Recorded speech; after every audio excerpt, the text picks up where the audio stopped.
Well, I guess that's all the public we have today. Good afternoon, everybody. We're going to call the meeting to order at 5:19. Welcome, everybody. My name is Noah Valdo. I'm with Grants. So Will County School District Indian Education Coordinator. Let's put a meeting together for the public hearing over the title budgets that we have for Grants of Bowl County Schools. We have our financial guru here, the director, Mr. Cooper Jones. We'll go over all the budgets from Title 1 to 6, what the amounts are, what we spent it on, with a brief snapshot of what the district is using their funds for. Of course, Title 6 education program that's being used for. We're up for renewal again to submit our application next month. So we'll be going over that towards the latter part of the presentation. Okay. Sign right there, Mr. Choclito. The far right. Far right. You're right. Yeah. The color one. Far right. Keep going to right. Right there. All right. So thank you all for coming. And I was hoping this was a public meeting. So I was hoping more parents would come in. It didn't matter if you were Native American or whatever. It's just all Grants of Bowl County School parents that were invited. We did post it on our social media websites, the school sites, and sent it out to schools. So this is all, I guess, public meeting that we have. And Zoom will help be our note taker on for today. So just have this document that we present today. So just want to go real quick. Of course, we'll have questions. If you have any questions or comments that you want to share, we can do that. But I'll turn it over to Mr. Jones and we'll go over the presentation and all the budgets.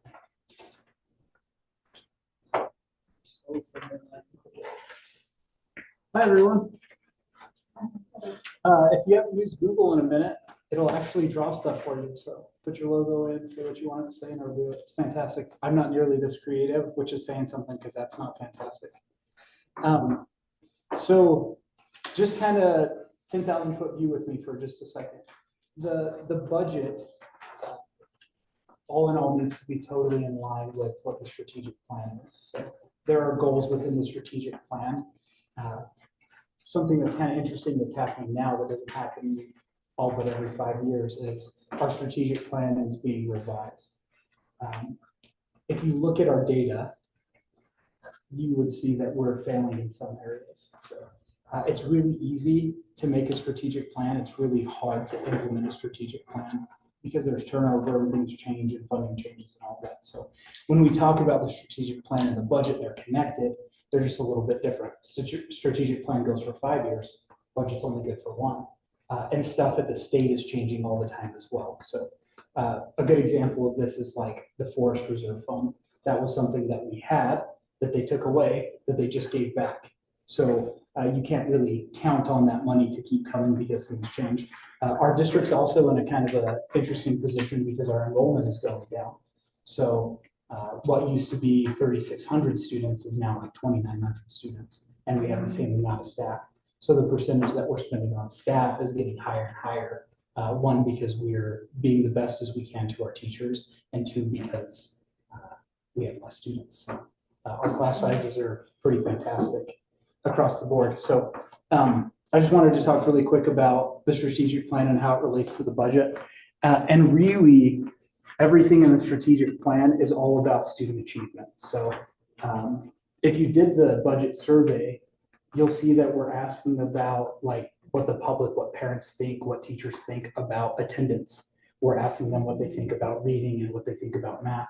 Those are things that we can say, hey, the public is informed or misinformed because we have other quantitative data through our state testing that shows us what our proficiencies are. So what we do with that data is we say, okay, parents don't think that our graduates are ready for high school.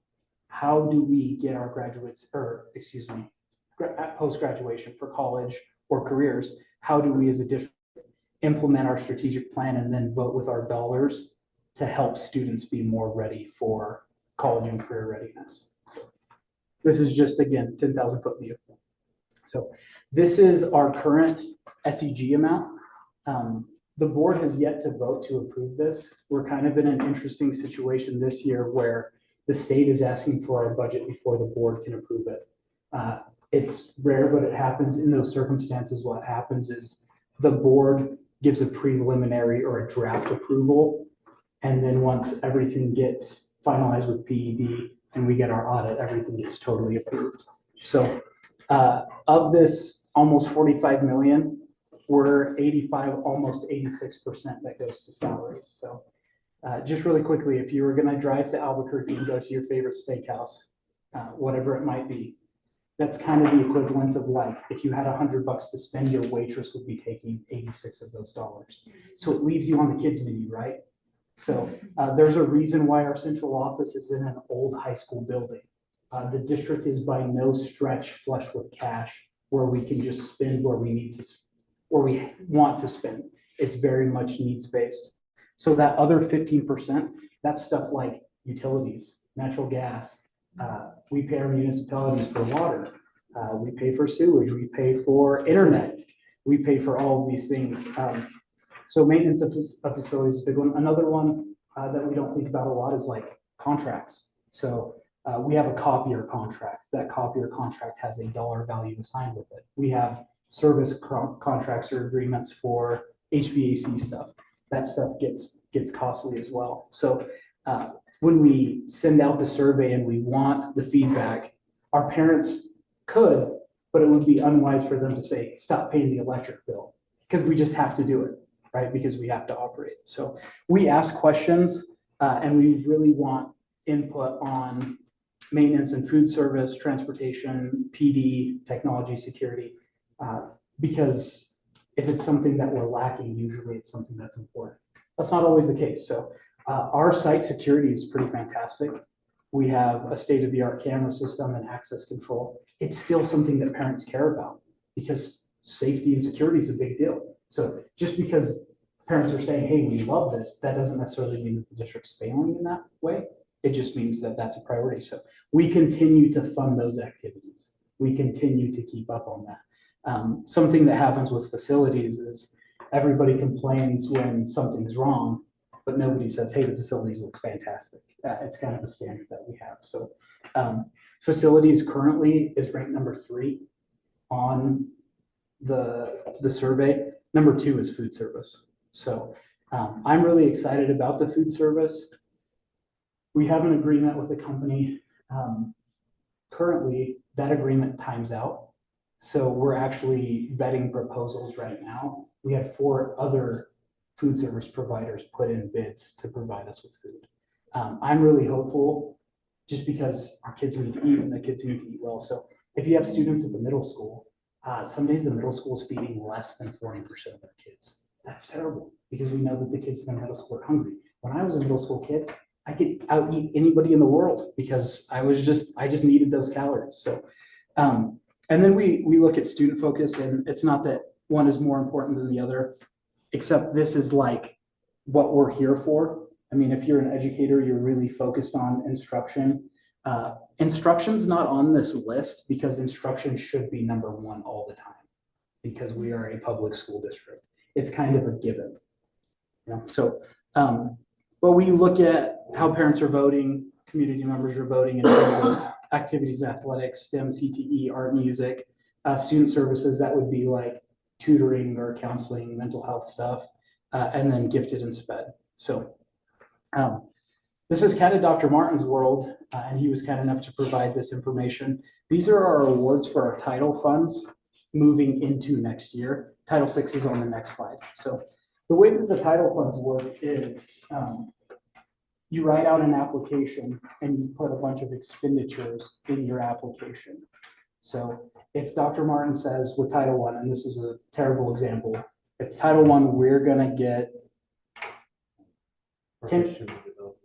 professional development, and we're gonna have positions for 10 teachers. If somebody calls Dr. Martin and says, hey, Dr. Martin, I know that you wrote in 10 teachers in professional development. Could we buy a truck out of Title I? The answer is no, because it's not in the application. So each one of these buckets can only be used for certain things.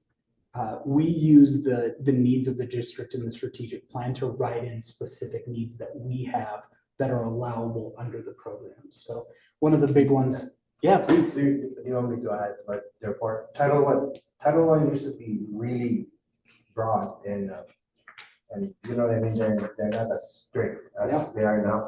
Now, if we, what do you call this? If we put in a plan something that doesn't have anything to do with increasing math and ELA proficiencies, like buying medals for spelling bee, they keep that back.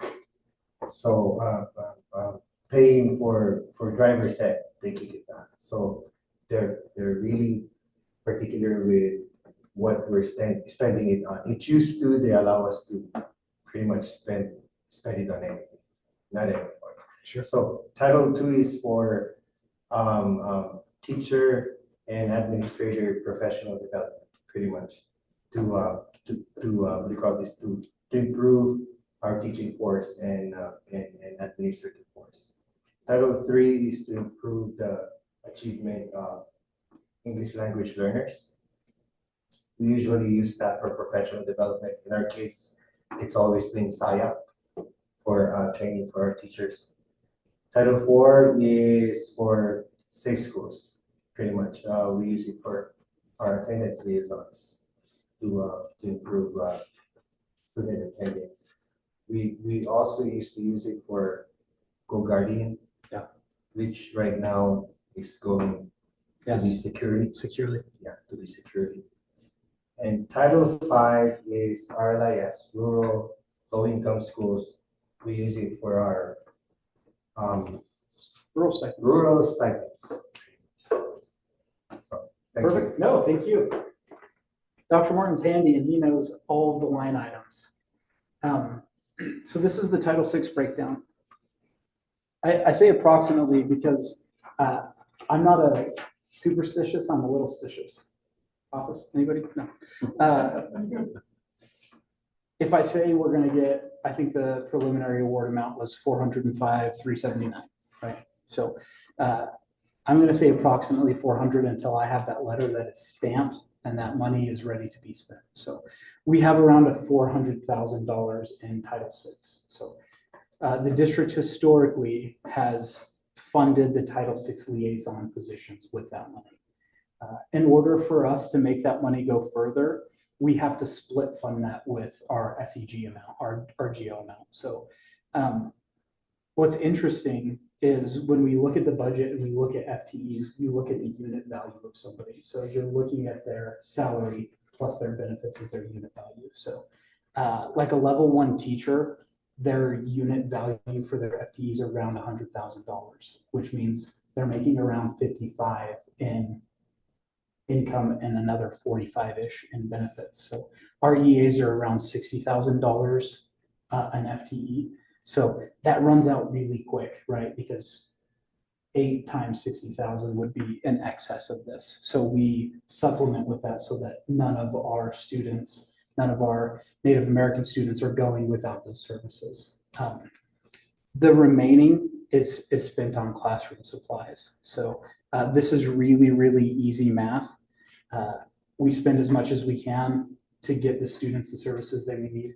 And then the excess stuff, that's where Nolan has these bright ideas about like, hey, we should get some industrial sewing machines so that we can do some cool cultural Native American stitching and leather work and that kind of stuff. So that's really how this is broken down. I'm like a purist. I like to study things and understand things. There are some districts that choose not to have liaisons. They say, no, they're general education kids and they're going to fall in with everybody else. The EAs or the EWS or the attendance people can support them. We're going to spend that whole $400,000 pot on classroom supplies. That's just not the way that we have come to that, because our Title VI liaisons are doing good work with our students in classrooms and in schools. So any question about Title VI, the breakdown? I will say that this has been in line, and I don't know when Dr. Martin, you were kind of the pioneer in terms of the Title VI liaisons and using that money for that. How many years are we in now where this has been the breakdown? Since 2020. So we're going into year 7 of this being Even how, higher than that. Yeah, maybe longer. maybe longer. That's when I handled it, actually. But it's been that way. Perfect. So this is where I leave you. There's this one thing, the state has this, and you can look this up, but it's called Article 8. Article 8 is that a school district is using stakeholder input to gather insight on the budget. So what happens is you get into this, and a year ago at this meeting is kind of when we refined this and built this. I think it's even better now, and it'll get better the year after. So our business analyst, this is kind of the standard now, because as you can see, we have 3,000 students, which means logically we have 6,000 parents. You could be conservative and say we have 4,500 parents. There's 15 of us here. So it's hard because we have busy schedules and things. This is really the widest net that we can cast. So it's totally anonymous. I open it up, it's shared with the board. I don't, unless you say, hi, my name's Nolan, and I think that we should serve Nolanators at lunch. I don't know who you are unless you're telling us who you are. It's totally anonymous. I'll tell you from me looking through this, the number one complaint is our food. The number one complaint is that my kids are hungry and they're choosing not to eat because the cafeteria food is borderline inedible. It's interesting. The second thing is usually facilities. Hey, I noticed that weeds are growing here. Hasn't been this year. The second thing is probably more in relation to my kid is being bullied or my kid doesn't have friends. We need a little bit more support there, which we're addressing as well. So let us have it. We will do the best that we can with the information that we have. There's nothing secret about the budget and the budget process. All of the information that I gave you today is available on the NMPD website. All of our award letters, everything, all the breakdown, all the funds, all of it. It's a little early in the game to have a finalized budget. I'm fighting with PED right now because how do you budget when you don't know what money you're going to get in? So we just don't have things like our nutrition budget and transportation and all that stuff ironed out yet because we haven't got those awards. But I'm happy to answer any questions. I have a question. Sure. Sorry, I didn't mean to. No. I was just. Kick I us have to be off. Somewhere soon. So, from my understanding, there's an increase in the school day. From like, I think it's like 30 minutes for staff. I should be more clear on that. Sure. And, how is that being covered or paid for? So we have to pay staff to be here. Yeah. I'll kind of tell you the origin of that, and hopefully I don't step on any toes by doing so. So NIMSIA Risk, who is the insurance provider for school districts in the state, we don't get to go shop. We don't get to go pick Progressive or Geico or State Farm. You're a school district in the state, you get your insurance through NIMSIA. NIMSIA in turn does audits because NIMSIA would like for there to be no insurance claims whatsoever. So they come to our site and they start asking questions about school start day, and they look around our facilities and they look for potential issues where somebody might be hurt or there might be theft. You know, like if we didn't have access control, they would come with us and say, hey, we audited and I'm worried that you guys don't have accurate inventory of your keys. Anybody could get in here.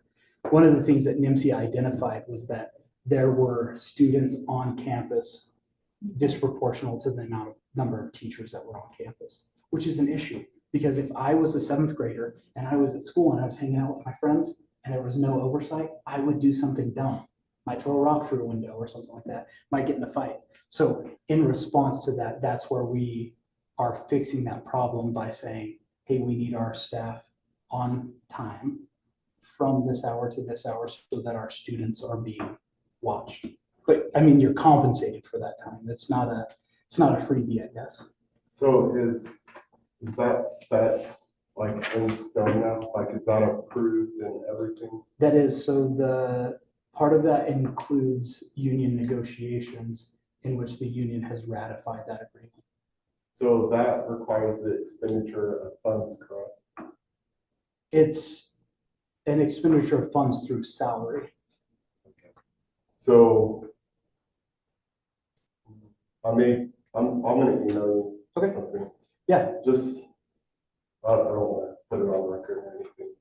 Okay. Or- Yeah, yeah, it's one of those things where it's kind of funny how things have evolved. Like, I'll use Dr. Martin as an example. Dr. Martin, whether you know or not, is a fantastic math teacher and taught math at Grants High School when I was a student there.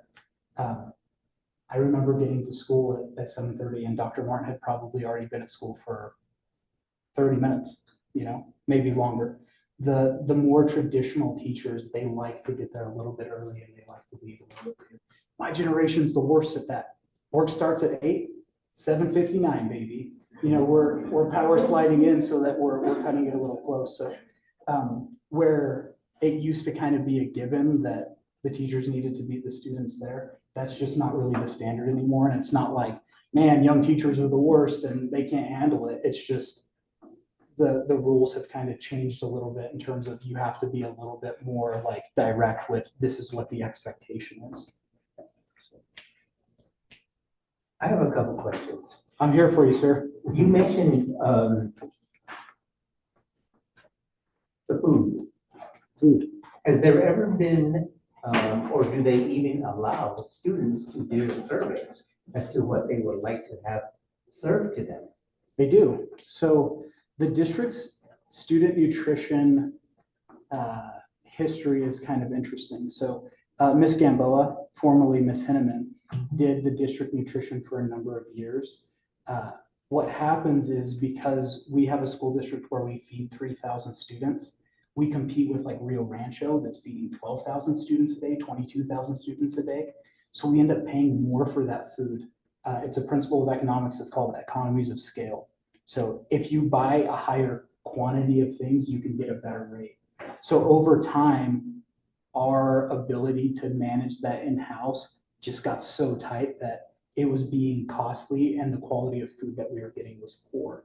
So that's why they kind of reinvented and said, let's bring somebody in that has some purchasing power, somebody that's feeding 100,000 lunches a day, because even if we have to pay that management fee, our quality should improve. The ability to get ingredients should improve, so we do all that. Since then, SFE took over. SFE sends surveys to the students to say, hey, what do you like about this menu? Food service providers in the state of New Mexico are required to submit an annual 21-day calendar of breakfast, lunch, and a snack. And then that ends up on a rotation. I'll say the difficult part about that is that PED can't be everywhere at once. So how do they know if we're serving pizza 3 times a week at Lamb's? They would have to be at Lamb's 3 times a week because that's really how that works out. So yes, the students do get to have input. One thing that you'll really appreciate about the current process is we have an evaluation committee that is selecting half of the people that put in a proposal. Of the half that put in that get selected, we're going to call students up all over the district to come and taste the food, and the students will end up picking their next lunch provider. Because as long as I can make sure that it pencils, I don't care, right? I just want the kids to eat the right food and the food that they want. So Okay, the one thing that I do notice when I do duty in the kitchen, in the dining area, is a lot of food goes to waste because the kids won't eat it. They just throw it in the trash. it's the worst. So does that pay?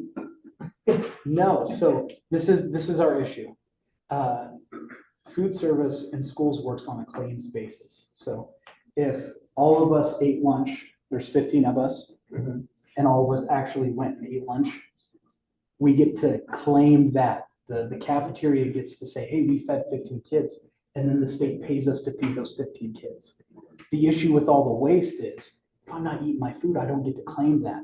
So I paid to cook for 15 of us, 5 of us straight up didn't eat, and the other 5 threw away. I don't get to claim all 15. You know, so now I'm paying for 15 meals, but I'm only claiming 10. So you lose out on 2/3 of what it is. So the way that that is built is it's supposed to incentivize the nutrition providers to feed awesome food. Because if you can feed awesome food, you can get paid to feed awesome food. So they can't even say, I don't want that. They don't have No, that because choice of saying. there's a, and I'll be transparent. The current agreement with the food service is not good. It's one-sided and has not served our students well, which is why we're fixing it. All of the menus are approved in the state, by the state in the portions with the calories that they contain. Mhm. That's the issue that you run into is if you have a kid that needs, which little bodies, right? They need the proteins, they need the fats, they need the stuff that's going to help their brain grow. If they get in line for breakfast and say, I don't really want eggs. No, I don't want any fruit. Oh, that French toast covered in syrup, yeah, give me 2 of those. Then we're not giving that kid the opportunity to get the nutrients they need. And that's why they don't let kids Mhm. Okay, pick and choose. And this is what's funny about kids. Just take your tray and then just don't eat it. Right? I mean, like if you're gonna get a hard time every time you go through the line, oh man, they're serving green beans again. I hate green beans. You know, you go through and you get it and then you're done. The next thing that I'll say is our RFP had emphasis on portion sizes as well. Because currently, like our 1st graders and our 6th graders are eating the same portion, and that's not right either. You know, so we have waste because the 1st graders are eating a 6th grade portion, and it really shouldn't be that way because the 1st grader is this big, and some of the 6th graders are bigger than me. And then the additional thing is there's no reason why students can't eat more than 1 meal. So like if there are kids that really need to eat or need to get there, they have lunch numbers and things like that, and you can track their claims that way. Again, the current agreement isn't favorable in that regard where they say, nope, 1 and done. And it's like, yeah, but this kid's hungry and you've got a lot of food that you're throwing away. Let's feed him. So we're really trying hard to just get that better for our students. okay. And another question I have is I'm here for you. supplies, school supplies. Yeah. I ordered school supplies for next school year. Great. Okay, and I already got all my school supplies for next school year.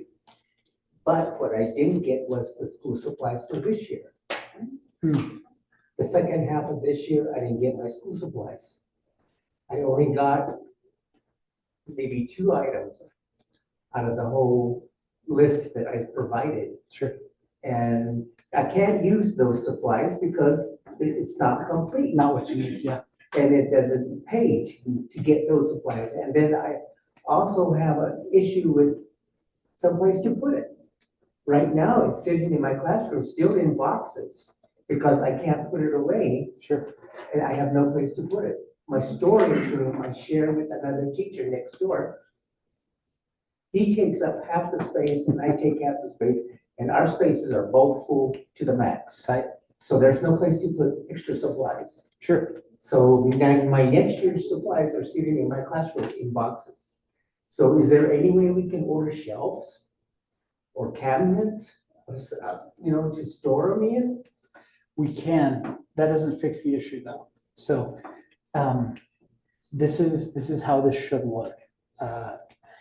We're coming from a transitionary period where like I don't want to dictate what school supplies you need. And that's how it's been in the past. Somebody from this office has said, oh, there's 6th graders in math. This is what they need. And then you go ask the math teachers like, please stop sending us these crappy supplies because we're full and we don't need it and we're not going to use it. So what we've done, and Dr. Martin's helped with this as well, is the principals have budgets for both school supplies, shelving, paper clips, staples, that kind of stuff. They also have budget specifically for student school supplies. So there's kind of a differentiation there because like if I buy a folder and give it to a kid, it's a student supply. if I buy a folder and I stick it in my desk, but it was supposed to go to a kid, you can't do that, right? Like the kid money needs to stay with the kids. So talk with your principal, give them an opportunity to fulfill that request because they have budgets. There's $35 a student in student school supplies. So really quick math, if you had 100 students, that's $3,500 that you have to buy student school supplies, which is adequate. There's an additional $25 for school supplies, not student specific, but just school supplies. So that's $6,000 for a school full of 100 kids. I know it's not extravagant, but should be enough that we can fill those needs, especially like shelving's a one-time expense. Hopefully, Well, you know, because I didn't get all my supplies for this year, this school year. Yeah. It came up to 1,600 that I spent out of my own pocket to buy them supplies that they needed. In order for me to teach properly, they needed those supplies, so I ended up buying it myself.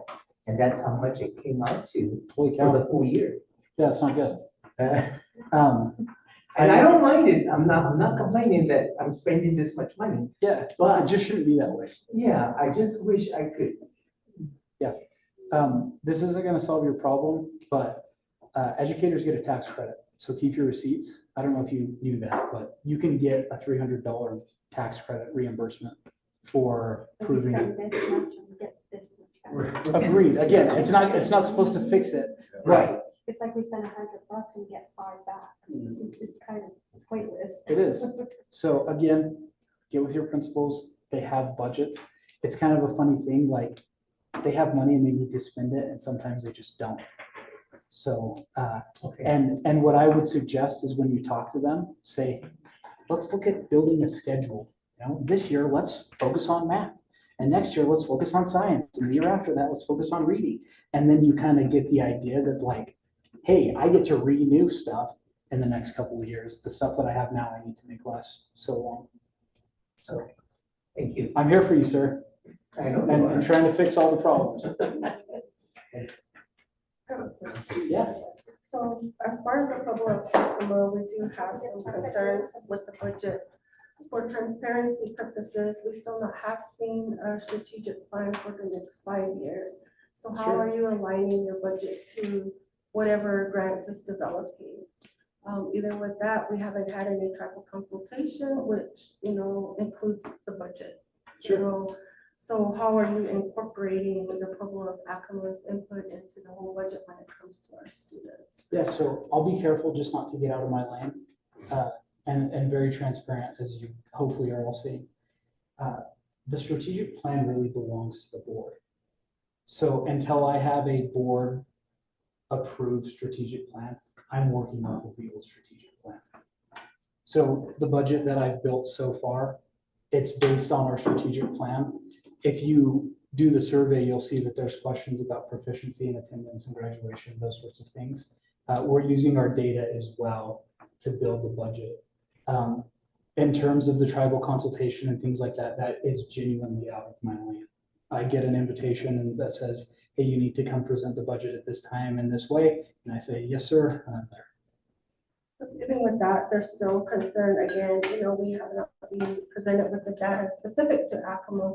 So again, we don't know the needs and priorities of our students. And again, going back to the comment you made, we have less students with more teachers. So if that's the case, then we should be seeing improvement in our students' academics.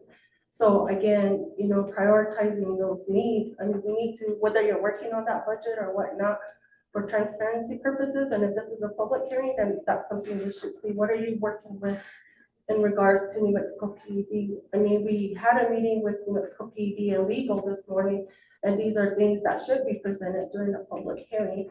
We cannot vote or agree to something that we're not seeing, and if you're not being open and sharing that with us. Even with that, we already asked that the strategic plan be in place prior to the next school year. We still haven't seen your outcomes or your goals from the previous 5 years, and it's not fair to our parents, our stakeholders, and you're asking us for input. So that's a huge concern with our administration. So, So I can dissect a few things out of there that I can speak to personally in my understanding of how this goes.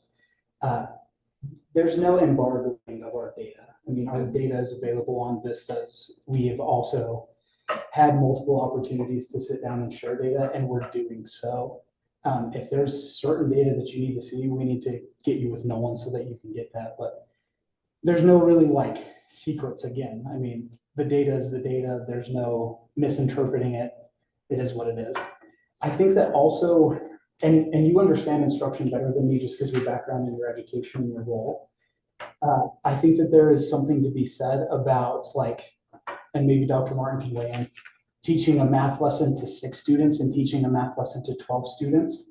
Is it really that much harder? Maybe it's better with 12 because if you have 12 students and 9 of them understand it, you can intervene, have those classroom interventions and get that understood. That's all I'll say on the instruction side because I just really don't know.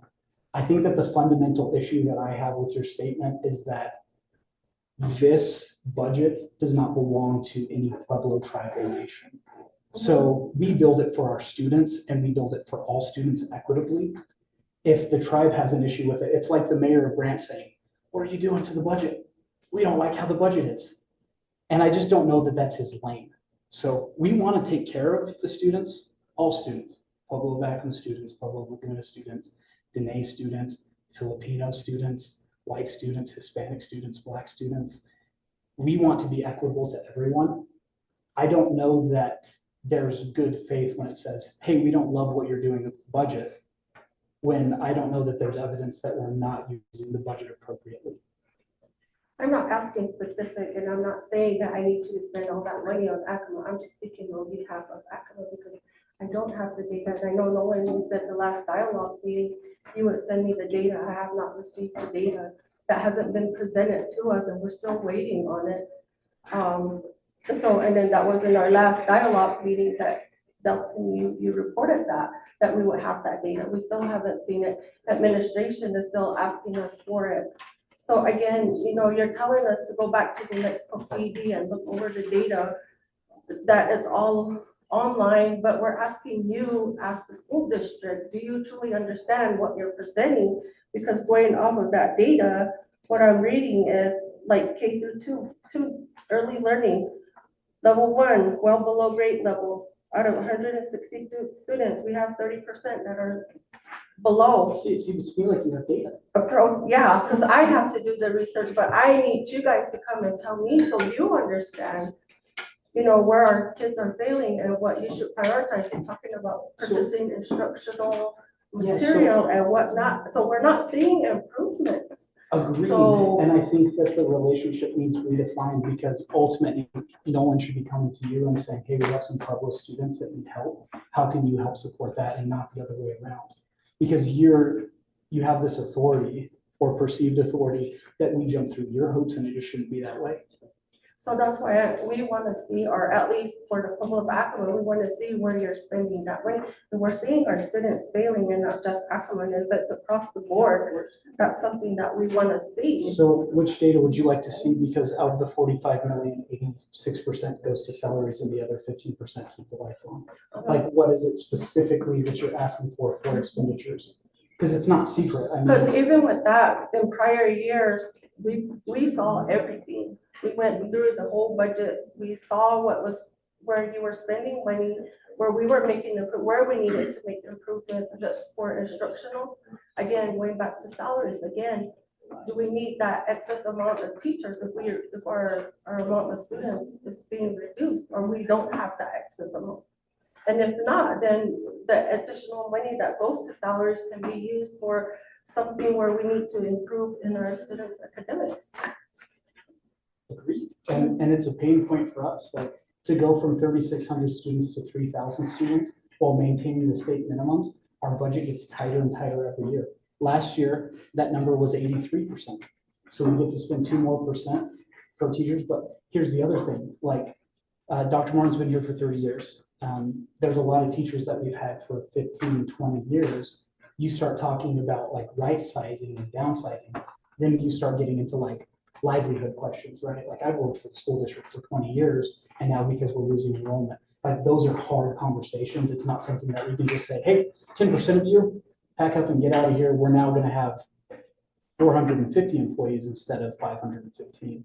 So it's tight and it's difficult. And I agree that we have to revisit this often, which is why we have annual budgets and not 5-year budgets or 3-year budgets, because our needs change. The other thing to consider with the budget and the strategic plan, you get a plan to a house, the first page is the ground, right?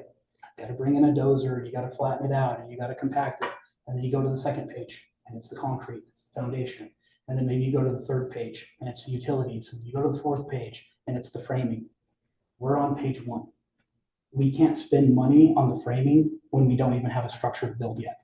So we have to build the structure first so that we can add the other things in.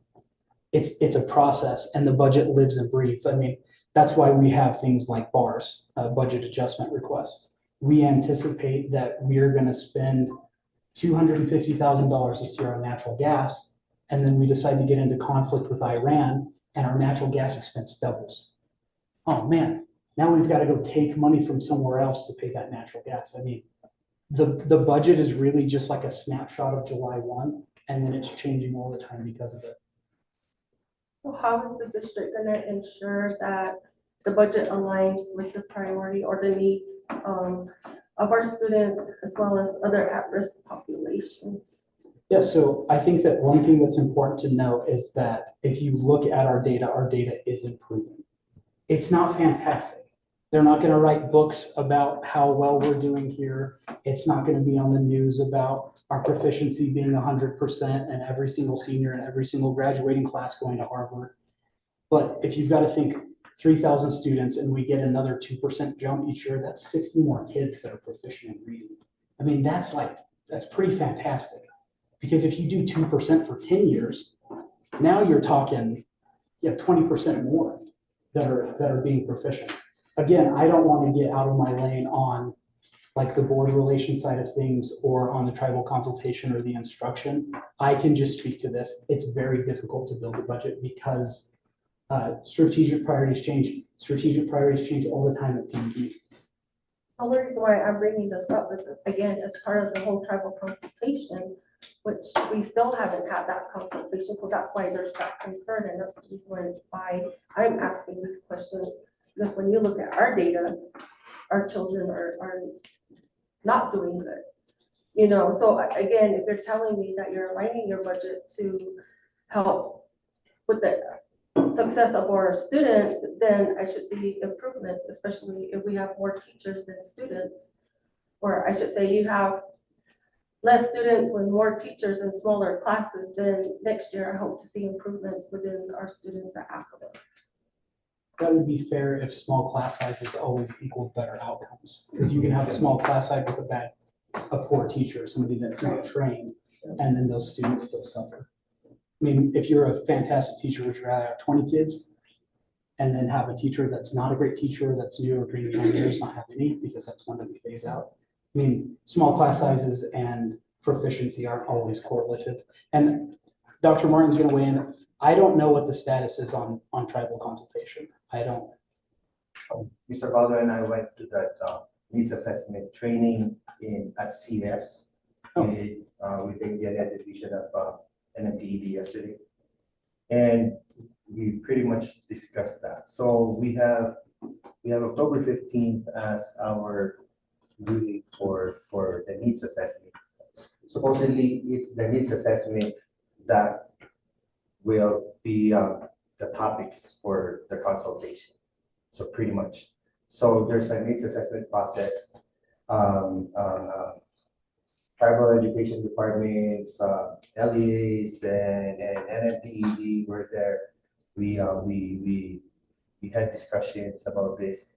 And so what will happen is right now, what Mr. Waldo, myself, with the help of everyone in the district, will be collecting data, not just surveys and all that, but data like proficiency data, what budgets are expend for, and every data Mr. Weiner will we'll probably have to have conversations with governors as well, tribal administrators on what data they want to be included in that needs assessment.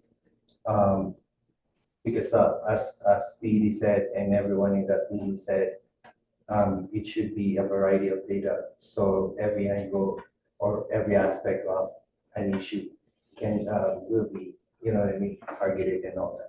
So after data has been collected, Mr. Valdo and I will go through that, the district will go through that.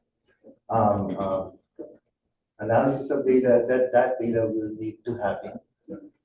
And then that data will tell us what, you know what I mean, what the needs are of the district. And that needs assessment that we'll be turning in on the 15th will be the topic of discussion between us and the tribes. And that's pretty much what the topics of discussion, because the tribal consultation needs to be two-way. So pretty much it's planning how to address what the needs assessment, you know what I mean? What the issues are that came out of the needs assessment. So together, the tribe and the tribal entities and the district will pretty much create or formulate ways to target or to fix whatever those issues are. And when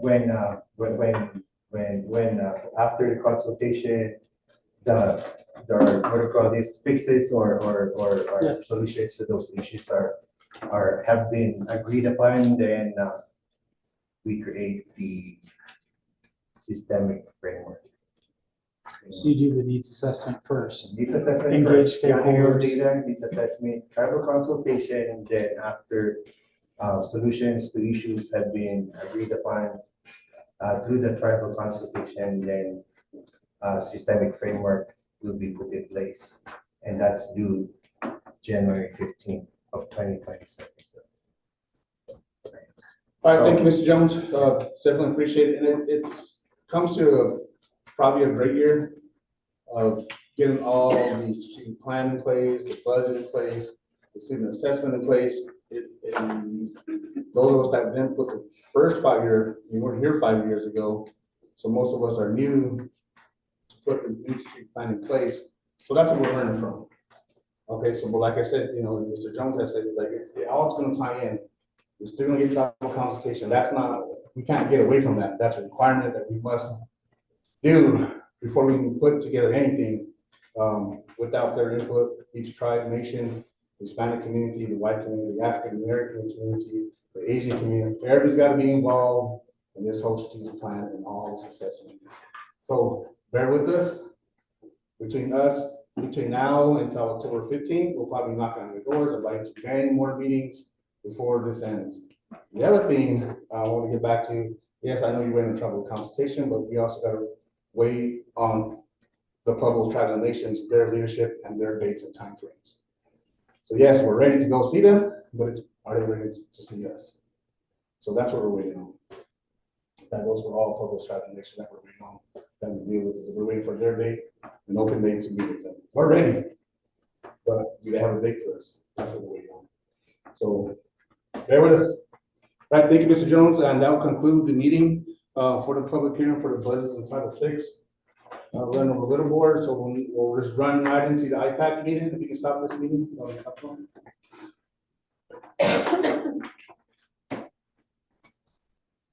If you guys have questions about budget or stuff, I'm happy to share and figure it out, and thanks everybody for being